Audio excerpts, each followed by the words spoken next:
मेरे समस्त छात्र को मेरी शुभकामनाएं, आशीर्वाद। आपने पहली वीडियो देख ली होगी और कैसे लगी ये प्रतिक्रिया तो आपकी नहीं मिली, लेकिन मुझे उम्मीद है कि जो कुछ मैंने समझाया वो समझ गए होंगे। हमने इससे पहले समझाया था उपसर्ग, और आप जानते हैं कि उपसर्ग शब्द में, शब्द रचना में शुरू में लगने वाला शब्दांश होता है। वो शब्द रचना का पहला कदम होता है, और पहला कदम जीवन का हो, किसी काम का हो, वो बड़ा खास होता है।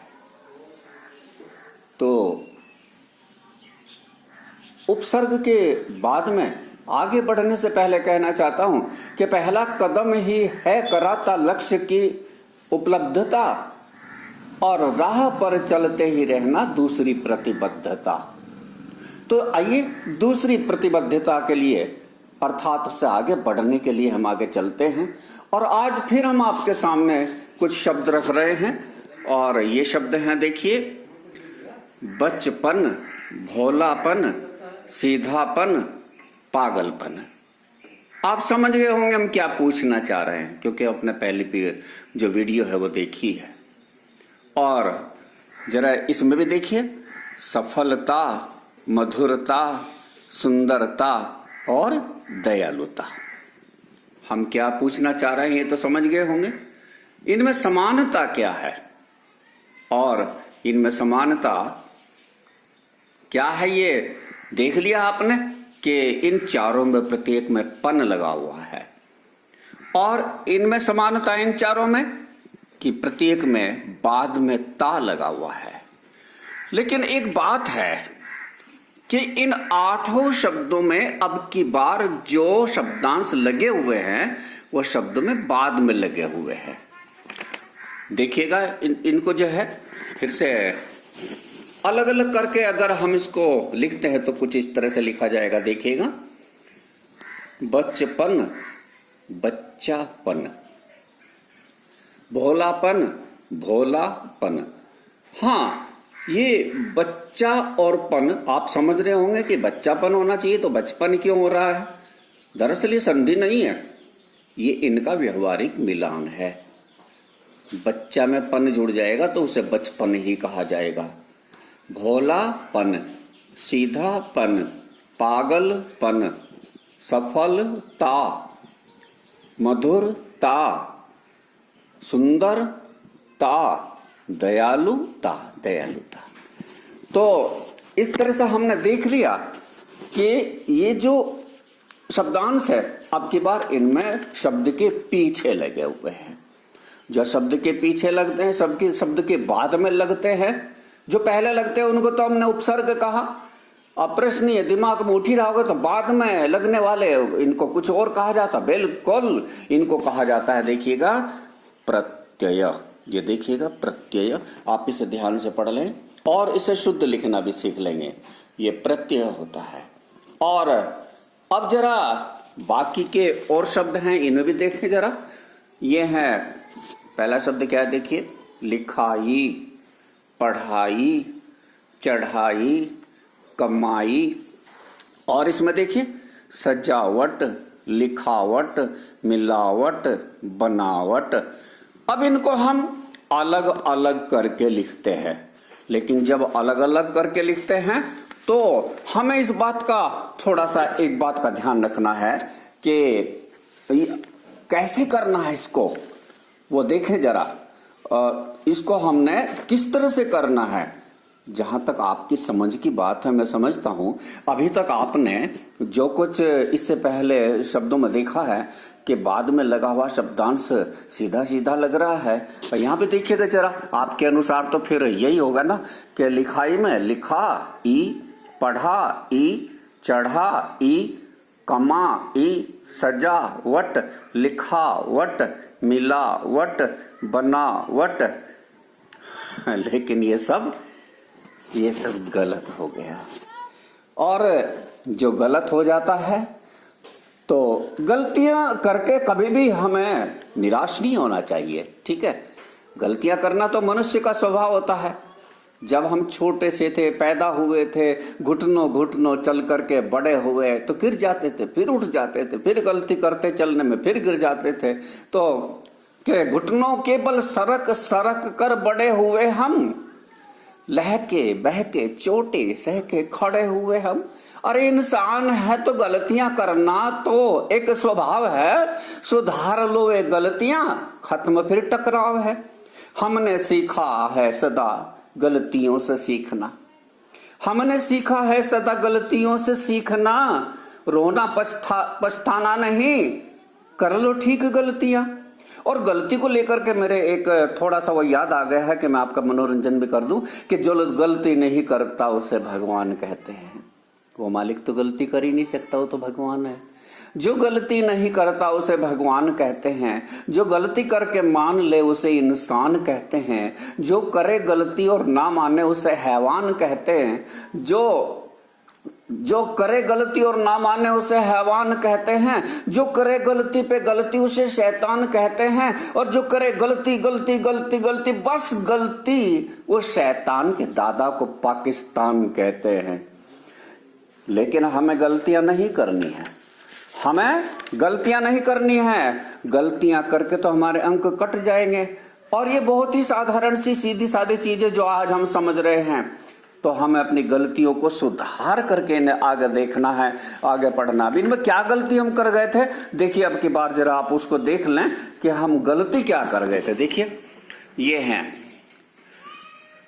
जो लिखना है ना, दरअसल ये सारे के सारे जो हैं सब क्रियाएं हैं। क्रिया मूल शब्द जब हम इनका लिखते हैं तो क्रिया का सामान्य रूप लिखते हैं। जैसे लिखाई में इसका लिखेंगे लिखना, और प्रत्यय लिखेंगे, इसका शब्दांश लिखेंगे आई। पढ़ना आई, चढ़ना आई, कमाना आई, सजाना आवट, लिखना आवट, मिलाना आवट, बनाना आवट। तो इस प्रकार से ये हुए उपसर्गों का प्रयोग, और उपसर्ग के बाद में अब ये प्रत्यय का प्रयोग। ये सब प्रत्यय हैं, आई, आवट, है ना, ये सब प्रत्यय हैं। अब ये प्रत्यय कितने प्रकार के होते हैं, जरा अब हमें ये देखना है कितने प्रकार के प्रत्यय होते हैं। ये तो एक विचारने की बात है ना, तो कोई बात नहीं, हम उपसर्ग तो हमने 4 प्रकार के बता दिए थे आपको, फिर आपको लिखित में भेजा है तो थोड़ा और शॉर्ट करके उसको भेजा है। लेकिन प्रत्यय तो ज्यादा नहीं होते, 2 ही होते हैं, क्रिया वाले प्रत्यय और ऐसे प्रत्यय जो संज्ञा सर्वनाम विशेषण के साथ में लगते हैं। देखिएगा ये प्रत्यय 2 प्रकार के होते हैं। एक तो होता है कृत प्रत्यय, सब जानते क्रिया का अर्थ करना होता है, अर्थात ये क्रिया वाले प्रत्यय है। आहट वट, आहट हट, आई, आवट वट, इत, ईय, अक। ये अब आप देख रहे हैं कि हमने 1 2 3 तक तो नंबर डाले हैं, लेकिन इसके बाद में नंबर नहीं डाले हैं। दरअसल कृत प्रत्यय में ये 3 ही प्रत्यय आपके पाठ्यक्रम में है। बाकी हमने आपके जानकारी के लिए इसलिए दे दिए हैं, बता दिए हैं कि जब आप पढ़ते हैं ना, जब आप पढ़ते हैं तो पाठों में बहुत सारे प्रत्यय ऐसे आ जाते हैं जो हमने आपके पाठ्यक्रम में तो पढ़ाए नहीं, लेकिन प्रयोग में आ जाते हैं। जैसे दर्शनीय में ईय होता है, ठीक है, ये पठित शब्द में ईतो होता है, तो ऐसे कुछ और प्रत्यय आ जाते हैं। तो वैसे ये पाठ्यक्रम में आपके जो प्रश्न बनकर के आएंगे वो ये 3 ही प्रत्यय कृत प्रत्यय हैं जो क्रियाओं में लगने वाले होते हैं। क्रिया आप समझ गए होंगे कि जिसको अलग अलग जब हम करते हैं तो क्रिया के रूप को सामान्य रूप में लिखते हैं। जैसे लिखाई में हमने लिखना और आई दोनों अलग अलग किया, हमने लिखा ई, वो गलत हो जाएगा, लिखना आई वो अलग अलग करके लिखेंगे तो ठीक रहेगा। और इसी प्रकार से दूसरे प्रत्यय होते हैं तद्धित प्रत्यय। यही वो प्रत्यय है जो संज्ञा सर्वनाम विशेषण या अव्यय के साथ में लग करके एक नया शब्द बना देते हैं। ये वो शब्दांश होते हैं जो बाद में लगते हैं शब्दों में, और ये आपके पाठ्यक्रम के केवल 4 होते हैं। आपने देख लिया 4 तक नंबर पड़े हुए हैं, और बाकी ई, इन, आ, दार, गी, वती, ये और भी प्रत्यय होते हैं। अब जैसे दार ले लो तो समझदार, किराएदार। तो इस प्रकार से आगे प्रयोग में ये आएंगे तो, लेकिन पाठ्यक्रम में आपके प्रश्नों की दृष्टि से ये 4 ही तद्धित प्रत्यय हैं। तो 4 तो हो गए तद्धित प्रत्यय और 3 हो गए कृत प्रत्यय। टोटल कितने हो गए? ये टोटल हो गए आपके 7। 3 और 4 7 हो गए। अब एक बात करते हैं, क्या करते हैं कि इनको दोनों को जोड़ करके, अर्थात ऐसे शब्द देखते हैं जिनमें उपसर्ग भी लगा हुआ हो और प्रत्यय भी लगा हुआ हो। तो अब वो ये एक बड़ी मजे की बात है कि एक शब्द में आपको ये भी देख लेना है कि उपसर्ग भी लगा हुआ हो और उसमें प्रत्यय भी लगा, बिल्कुल रेल के इंजन की तरह से। ये जो प्रत्यय होते हैं खाली ये तो बिल्कुल ऐसे होते हैं जैसे दांव होता है ना।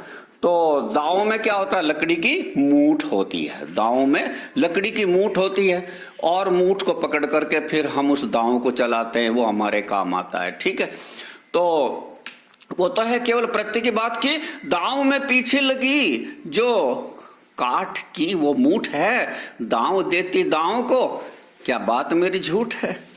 तो नहीं ना। लेकिन अब हम जो आगे बढ़ रहे हैं ऐसे शब्दों पर जा रहे हैं जिसमें प्रत्यय भी हो और उपसर्ग भी हो। उपसर्ग आगे लगता है और प्रत्यय पीछे लगता है। रेल होती है ना, रेलगाड़ी, आगे क्या होता है? इंजन होता है और पीछे क्या होता है? गार्ड होता है। गार्ड जब तक झंडी नहीं देगा, जब तक वो इशारे नहीं देगा, संकेत नहीं करेगा, तो वो उसकी गति ड्राइवर के माध्यम से, चालक के माध्यम से वो नियंत्रित नहीं होगी। इसलिए दोनों का बड़ा महत्व है। ऐसे शब्दों में उपसर्ग और प्रत्यय का बड़ा महत्व है। तो रेल का इंजन सधा हो और गार्ड सावधान, पीछे गार्ड सावधान, घटना की शंका खत्म, यात्रा होगी आसान।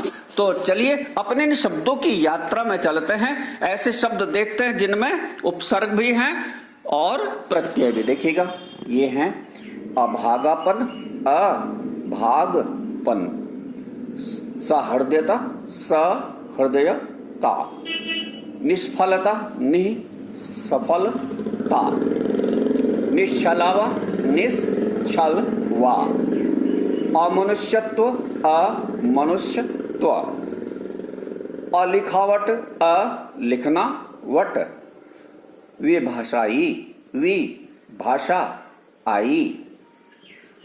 अनाकुलाहट, अकुलाना हट, अपठित, अपठित, निरभिमानी, निरभिमानी, सुहागिन, सुहागिन, सुशीला, सुशीला, अनुकरणीय, अनुकरणीय, खुशबूदार, खुशबूदार, नापसंदगी, नापसंदगी, सुपाठक, सुपाठक, और सौभाग्यवती, सौभाग्यवती। तो इस प्रकार से आज हमने उपसर्ग और प्रत्यय दोनों का युगल अध्ययन किया। मुझे भरोसा है अपने छात्रों पर, वो समझ गए होंगे आप सब, और आगे इसी पर आधारित आपको काम भेजा जाएगा, लेखन कार्य भेजा जाएगा। अब वो जैसे आप लिखेंगे ना, अब समझा दिया है तो वो लिखने में ही आपके बहुत कुछ याद हो जाएगा। बहुत बहुत धन्यवाद।